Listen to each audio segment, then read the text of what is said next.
ఈ పువ్వులు చూసారా? నేను స్కూల్కి వెళ్ళే టైంలో అప్పుడు చూసేదాన్ని, మళ్ళీ ఇప్పుడు చూస్తున్నా. మీకు తెలుసా ఇట్లని ఏమంటారో?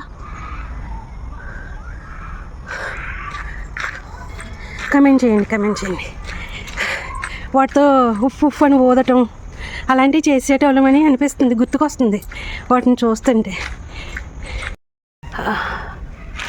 ఇదిగోండి, ఇవే ఆ పువ్వులు. అంత పైకి కనపడుతున్నాయా లేదా అని కింద పడింది ఏది చూపిస్తున్నా. అవి ఏంటో చూడండి.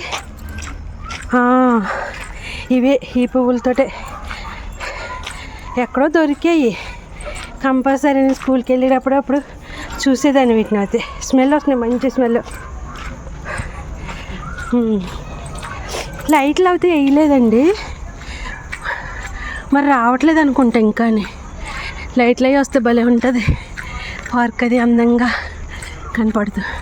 పెట్టడం మాత్రం చాలా పెట్టారు, అన్ని కరెంటు స్తంభాలు బోల్డ్ పెట్టారు. సరేనా? ఇంకోటి ఏంటంటే, ఈ మధ్య నిన్నాను గరికేపాటి గారిది పొద్దుటే అనుకుంటా ఏంట,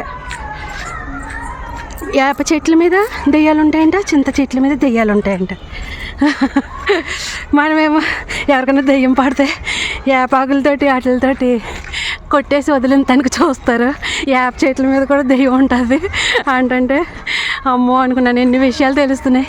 చింత చెట్ల మీద దెయ్యాలు ఉంటాయని తెలుసు నాకైతే, అనేవారు. తెలుసు అంటే నేను ఏదో చూసేసానని కాదు, అనేవారు.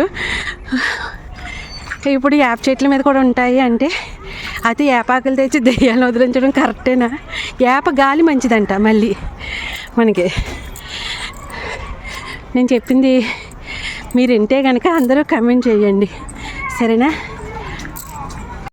లైట్స్ వస్తాయంటండి. నేను అడిగాను ఆమెని, లైట్స్ వస్తాయమ్మా అనేసి అన్నారు. ఇంకా టైం పడుతుంది అనమాట, కొంచెం వెళ్తుంది కాబట్టి కొంచెం చీకటి పడ్డాక వేస్తారు. చూసేకి వెళ్దాం, ఎంత టైంలో పెడతారు, ఎప్పుడు వేస్తారో చూద్దాం. మీకు సౌండ్ ఏం పడుతుందా? ఇప్పుడు టైం ఎంత అయిందో చెప్పగలరా? చెట్టు మీద దెయ్యం నాకేం భయం అనేవాళ్ళు. పోన్లే, చింత చెట్టు మీద ఏమో దెయ్యం కనపడితే వేప చెట్టు కింద కానీ వెళ్ళచ్చు అనుకుంటే దాని మీద దెయ్యాలు ఉంటాయంట. నాకైతే అమ్మో అనిపించింది. సర్లేండి, ఇప్పుడు ఎందుకు ఆ విషయాలు. కానీ చిన్నప్పటి రోజులు అయితే గుర్తుకొస్తున్నాయి.